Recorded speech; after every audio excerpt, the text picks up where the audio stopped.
In our last reflection, we were looking at the role of the intelligence, the guiding faculty to guide us ultimately to God.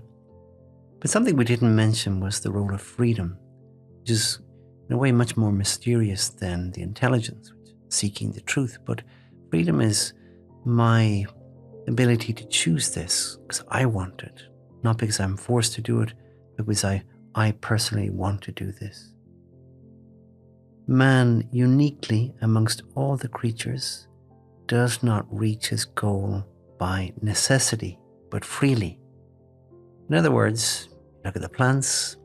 If everything goes well, they just by the laws of nature grow and finally flourish, produce fruits, produce lovely leaves, foliage, and so on.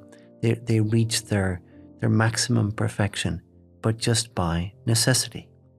The animal, again, if they've got food and nothing, and they don't have any mishaps, well then likewise, they reach their perfection of necessity. They don't choose anything, it just happens to them. But we're different, and we all have their personal experience of our freedom, that I don't always choose to flourish. I go down these wrong dead ends. Maybe habitually I'm choosing things which are against my flourishing, and ultimately then my happiness.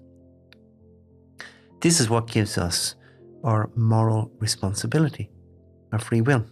As Aquinas says, if we did not have free will, we would be no more responsible for our actions than a rock is responsible for falling down a hill. You don't rebuke a rock for falling down a hill. There's no choice. Neither do you really rebuke an animal. You can train it, but you don't cart it off to court to be judged for biting somebody. No, you just smack it or send it away or whatever. But it's not a moral failure on the part of the animal. So this is something that is kind of mysterious about the human being. This mystery of, why do I choose something? Why do I choose the wrong thing? Especially, we're all sometimes perplexed by our own bad will, and ultimately, of course, choosing for or against God, our eternal salvation or eternal damnation, comes down to this mysterious choice. Now, there are two things, however, that can help us in making the right choice, and they are law and virtue. And I just want to give a little comparison, a little analogy. I don't know if it's much use, but an analogy with law is we are seeking to go to a destination that's good for us.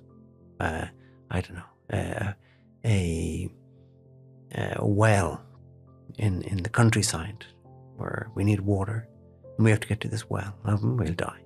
And the law is like these signposts en route saying, go this way, take a left turn here, go down that way, avoid that cliff, or maybe sometimes even barriers, where there is a cliff, there's a barrier there to stop us walking over the cliff.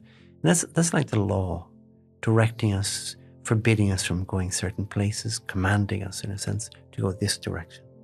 That's the first thing, to help us, and that the law is this thing helping us direct our steps along, literally, the right path to this life-saving well or fountain. The second thing is virtue. Law is external. Virtue is internal. It's in the heart. And virtue is like a beaten path. So in other words, if you had walked this path to the well many, many times, well, then the more you walk it, the more there's a path forms, and it then you beat down the plants and the weeds and so on, and there's a clay path because you've walked it so many times, walk it maybe several times a day, and this is what we literally call a beaten path. You've beaten a path to this well, and that actually makes it quite easy to find it. Also, you don't get snagged in weeds or stones along the route because you have this smooth beaten path from having walked along it so often. And this is like precisely virtue. And virtue is simply the very fact that we've chosen so many times to repeat this action, freely each time, but we make that choice. Well, it goes into beating this path, and it makes it easier to walk the next time. So a person who has many times chosen to be generous, generosity is the fountain that they're walking to.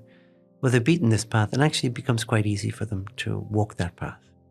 Actually, the contrary is true also.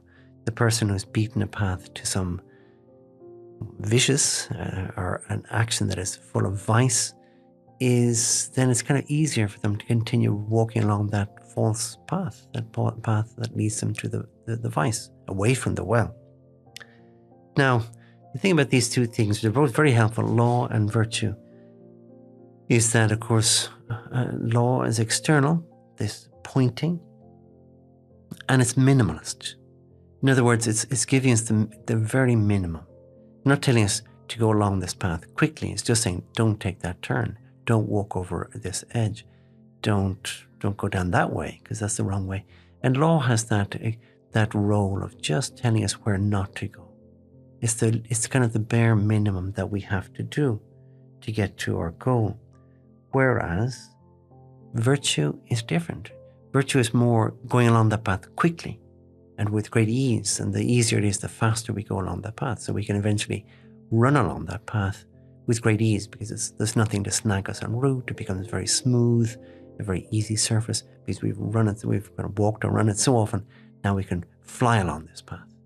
And that's more like virtue, because virtue precisely allows us to go swiftly along doing the right thing.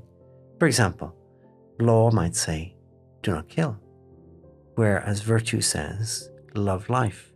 They would do more things, more active, proactive things to foment life, to promote other people's lives, do good things to save lives. The law might say, for example, go to Mass on Sunday. That's a minimum. But the virtue might say, well, love God always, in every moment, every breath, be loving God in every breath. So the law, which is very necessary, but it's minimalist, avoid serious sin. The virtue says, seek the maximum union with God possible. So if we're too kind of obsessed with the law, with no virtue, we become legalistic. And that is, in a way, a distortion. It's a minimum which does not lead to our real flourishing, which is the flourishing of the virtue, especially the virtue of love. I give you thanks, my God, for the good resolutions, affections, and inspirations you have communicated to me in this meditation. I ask you for help to put them into effect. My Mother Immaculate, Saint Joseph, my Father and Lord, my guardian angel, intercede for me.